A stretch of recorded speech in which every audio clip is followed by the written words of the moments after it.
애초부터 송영길에게는 그럴 마음 자체가 없었던 것으로 읽히고 있습니다. 최근 두 사람의 행보를 뜯어보면 판이 완전히 다른 방향으로 흘러가는 그림이 그려집니다. 여러분도 뭔가 이상하다는 낌새 감지하셨습니까? 선호 투표제가 소수결 방식으로 확정될 당시만 해도 정치권 안팎에서는 이순희 송영길의 표심이 결국 김민석 쪽으로 흡수될 것이라는 관측이 대세를 이뤘습니다. 하지만 송영길이 어떤 인간입니까? 아들뻘 되는 같은 진영 청년 정치인에게도 정치 생명 끊어버린다고 협박하는 인간 아니겠습니까? 이런 송영길을 믿었다는 것 자체가 잘못되었다는 뒤늦은 후회와 탄식이 친석계에서 쏟아지고 있다고 합니다. 지금 어떤 상황이 펼쳐지고 있는지 영상으로 확인해 보시겠습니다. 근데 송영길은 이건 땀만 푸는 거예요. 김민석이 네거티브를 한다는 것은 이거는 송영길과 김민석이도 엇박자가 나는 거예요.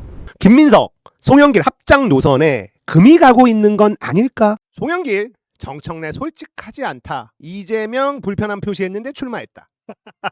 송영길이 좀 사고를 친 것 같은데 제가 보기에는 장성철의 뉴스 명당에 출연을 했어요. 직간접적으로 모든 언론에 대통령이 정 대표가 불편하다는 것을 수차례 표시했는데 마치 아무것도 없는 것처럼 명청대전은 언론이 만든 허구 프레임이라고 한다. 내가 이재명을 지킬 거야 이렇게 떠드는 것은 솔직하지 않다. 국민한테 정치인들이 솔직해야 한다. 친구와의 관계도 싫은데 밖에 나가서 나는 쟤를 사랑해 지킬 거야 떠들고 다니면 그 사람 기분이 좋을까?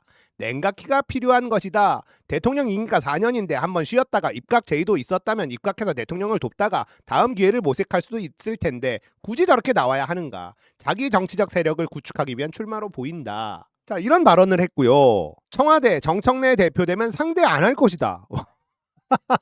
정어리 TV인가요? 거기에 나와가지고 정청래가 당대표가 되면 당청 관계 문제가 생길 수 있냐라고 물어보니 당연히 생긴다. 당대표를 상대 안 할 것이다. 정청래 대신 원내대표하고 일을 할 것이다. 정청래 패싱 당한다. 이렇게 얘기를 했어요. 내가 정청래를 스토커라고 그러지 않았나. 친구 이재명이 이제 너 그만 만나고 싶다고 그러는데 계속 사랑한다고 전화 오고 그런 것이지 않나.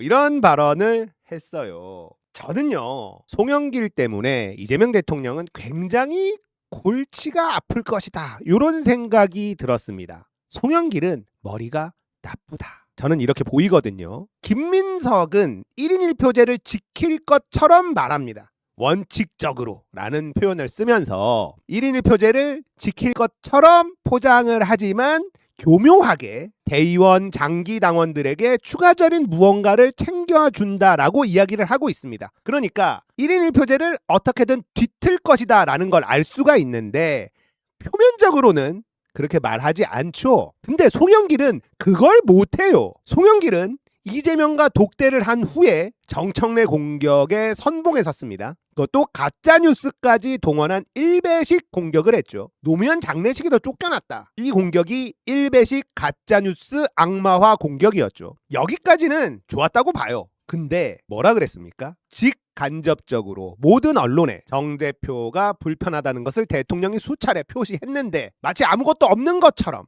명청대전은 언론이 만든 허구 프레임이라고 말하는 거 솔직하지 않다. 이렇게 얘기를 했어요. 여기서 치명적인 헛발질은 직간접적 이 표현입니다. 이 얘기는 뭡니까? 직접적으로 이재명이 정청래 출마를 싫어한다고 했다. 이 뜻이 담겨 있는 거잖아요. 직접적으로 간접적으로. 그러니까 직간접적에서 직자는 뺐어야 돼요. 이러면 심각한 당무 개입이 성립이 돼버립니다. 이거 나중에 법적인 문제까지 될 수 있다는 뜻이에요. 검사놈들이 차곡차곡 지금 마일리지 쌓고 있을 수 있다는 거예요. 혹시 송영길이 대통령과 독대했을 때 뭔가 미션을 받은 건 아닐까? 그때 대통령에게 들었던 얘기가 툭 튀어나온 건 아닐까? 이런 의심이 들게 만드는 발언입니다. 제가 만약 이재명 대통령이라면요.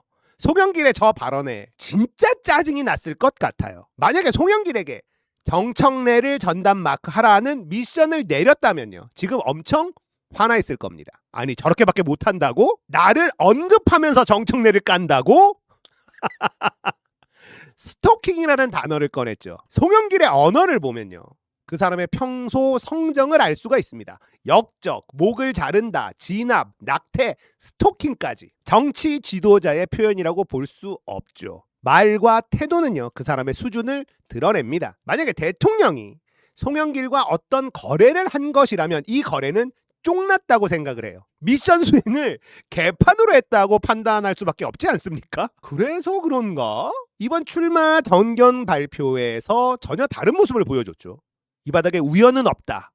이 말을 제가 굉장히 자주 하고 있습니다. 근데 이 바닥에 우연은 없다라는 말은 정치판에선 진리예요. 송영길은 정견 발표 때 자기 자랑을 계속 늘어놓다가 충격적인 말을 꺼냈잖아요. 대통령이 민심과 유리되지 않도록, 멀어지지 않도록 하는 게 당대표의 역할이다. 이런 말을 했어요. 굉장히 의미심장한 발언이라고 생각합니다. 뭔가 틀어지고 있다. 친명이라고 불리는 이 사람들 모두가 난 이재명과 한 몸이야. 당정청 일치 1mm도 오차 없이 할 거야. 나는 청와대의 꼬봉으로 살 거야. 이러고 있는데 송영길은요. 정청래 공격을 1도 하지 않고 대통령에게 직언할 수 있는 당대표가 필요하다. 이 얘기를 했어요. 물론 정견 발표를 하고 나서 언론에 나와서 정청래를 공격하기는 했는데 뭔가 느낌이 쎄하다는 겁니다. 이 무슨 의미입니까? 뭔가 송영길의 가슴 속에서 꿈틀거리는 것이 있는 것은 아닐까? 송영길 자신이 김민석을 당선시키기 위한 사석으로 쓰이는 것에 대한 불만이 생긴 걸까? 아니면 정청래에 대해서 작업을 그렇게밖에 못해? 이런 실언 소리를 들은 걸까? 뭔가 굉장히 흥미진진한 변화가 감지되고 있습니다. 송영길을 김민석 당선시키기 위한 도구로 쓰려고 한 계획이 니선가 틀어진 것 같은 기분이 든단 말이에요. 그동안 송영길은 정청래를 똥물로 끌고 들어가는 요 역할을 했다고 저는 생각을 해요. 같이 똥을 끼얹으면서 정청래의 이미지를 안 좋게 만들고 자기가 희생하고 김민석은 우아한 선거운동을 하고 리더로서의 좋은 이미지를 쌓고 뭔가 이런 역할 분담을 하지 않았나 저는 이렇게 생각하고 있었거든요. 가짜뉴스까지 동원하면서 진짜 애를 썼잖아요. 그런데 이번 정견 발표에 김민석은 대부분의 시간을 정청래 공격에 할애했습니다. 이러면 유권자들은요. 김민석에게 불안함을 느낄 수밖에 없어요. 자기 얘기를 하기보다 상대의 이야기를 더 많이 한다? 이걸 리더로서 좋은 이미지를 주기 어렵습니다. 그동안 우아한 선거운동을 했던 김민석이 노선을 바꾼 것으로 저는 해석하고 있어요. 근데 송영길은 정청래 언급조차 하지 않고요. 자기 자랑에 대부분의 시간을 할애하면서 대통령에게 할 말을 하는 당대표가 필요하다라는 말을 합니다. 뭔가 이상하지 않으세요? 김민석, 송영길 합작 노선에 금이 가고 있는 건 아닐까?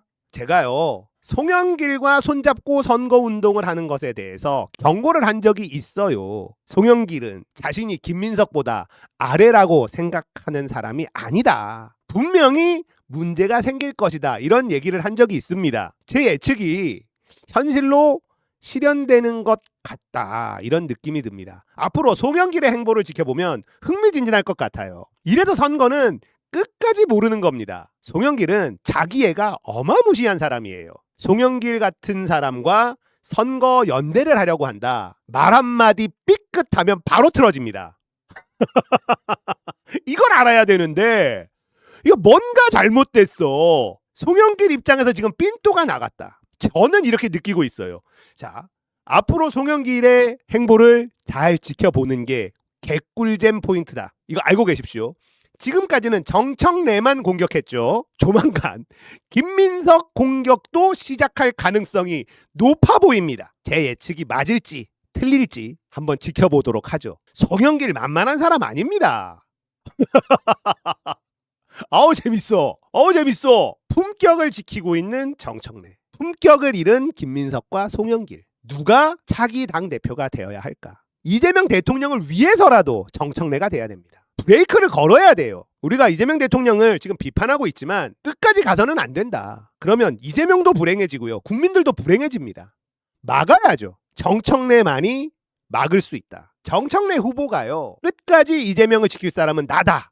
이 얘기를 하는 이유가 있는 거예요. 정청래가 이재명 대통령이 잘못된 길을 가고 있는 걸 모를까요? 자신에게 끊임없이 잘못된 프레임을 뒤집어 씌우고 있는 그 당사자가 이재명 대통령이라는 걸 모를까요? 알고 있다라고 봅니다. 그런데도 이재명을 끝까지 지킬 사람은 나라는 말을 왜 하겠습니까? 내가 검찰개혁 완수해야만 대통령의 불행이 멈출 수 있다. 이렇게 생각한다는 거예요. 그렇게 해석하는 게 맞습니다. 정청래가 모를 리가 없잖아요. 그런데도 단 한 번도 이재명 대통령을 공격하거나 원망하거나 이런 적이 없어요. 대통령이 위험하다. 이거 막아야 된다. 그리고 어느 순간에 대통령 파리하던 놈들이 이재명에게 돌을 던질 것이다. 그때 내가 옆에서 대통령을 지킬 것이다. 이 생각을 갖고 있는 거예요. 이재명 정부 우리가 마음이 식었지만 성공해야죠. 국민들을 위해서, 대한민국의 미래를 위해서 성공하는 게 좋죠. 그러려면 우리가 대통령에게 브레이크 걸어야 되고요. 그러려면 정청래가 당대표가 되어야 됩니다. 아시겠죠?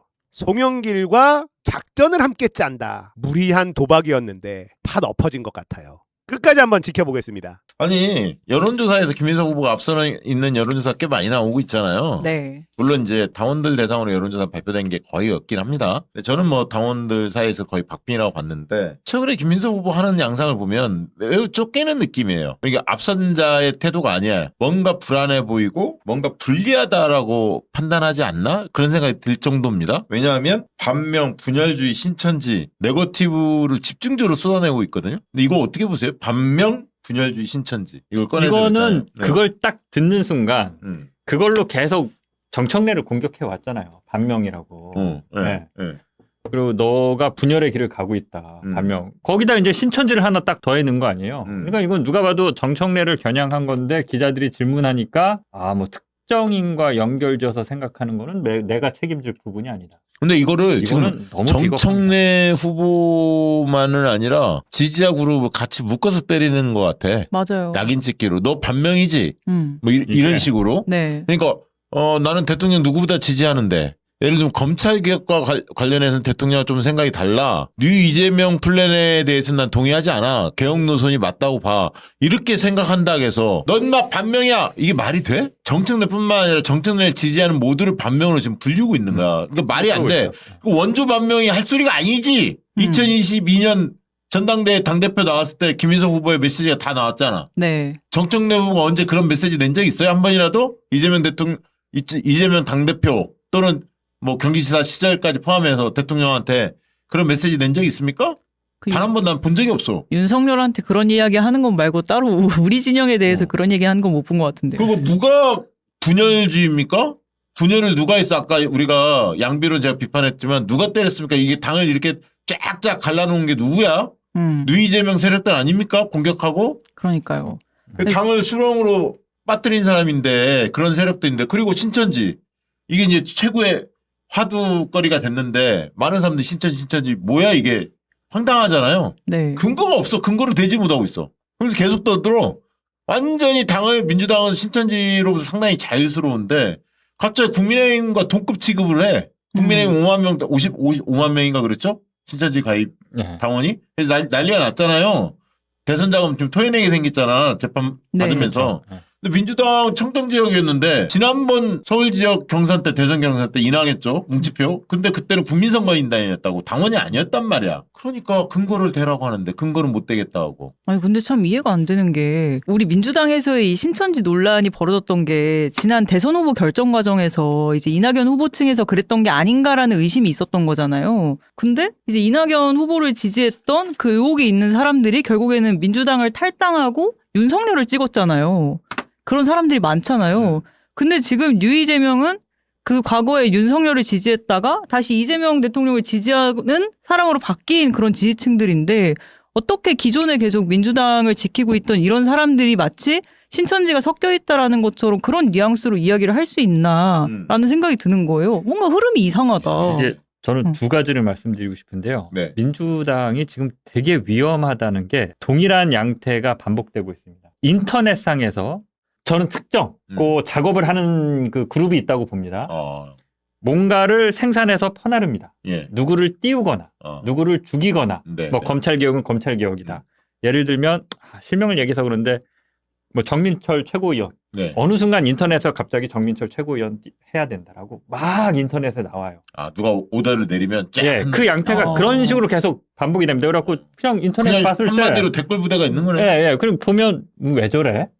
근데 나중에 그걸 민주당이 받아요. 이게 지금 반복됩니다. 계속. 신천지가 똑같아요. 예전부터 신천지로 그 정청래를 공격하려는 그런 인터넷상의 작업들이 계속 있어 왔습니다. 그걸 그냥 그게 사실인 걸로 받은 거야 그러면 김민석이? 근데 또 김민석이 받았잖아요. 응. 이게 선을 그어야죠. 그러면 안 된다라고 그러고 그거를 뭐 공격할 게 아니면 거리를 둬야죠. 근데 지금 이런 어떤 뭐 검찰 개혁이나 여러 가지 뭐 이렇게 사람을 뽑는 문제다 뭐 예전부터 정청래 연임 안 되는 정청래가 당대표 되자마자 정청래 연임 안 돼. 정청래 연임 반대 얘기가 당대표 막 되자마자 인터넷 댓글상에서 짜 했습니다. 그래갖고 저는 당내 이거 잘 몰라요. 당내 규정이나 당원 당규 이런 걸 몰라서 어떻게 생각을 했었냐면 정청래 당대표 되자마자 연임이 불가능한데 연임을 하려고는 하긴 하나 보네. 야, 뭘 고쳐갖고. 네, 뭘 고쳐갖고 저는 정청래가 연임하려고 그런다. 정청래가 연임하려고 그런다. 이 댓글이나 이거를 보면 너무 정청래 욕하는 걸 너무 많이 봐서 연임이 원래 안 되고 한 번밖에 못 하는 건데 연임할 생각이 있는 건가? 잘 모르니까 이렇게 생각을 이재명 했었는데 당대표가 2번 했잖아요.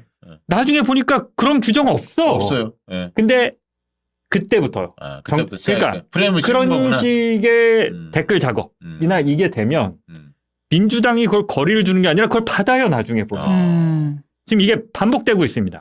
이제 민주당이 망가진다고 하는 것 중에 하나가 또 이건데 이런 부분은 네, 국회의원 정도 되면 그리고 당대표가 되겠다라는 분들은 거리를 두고 오히려 비판을 해야죠. 그런 거에 대해서.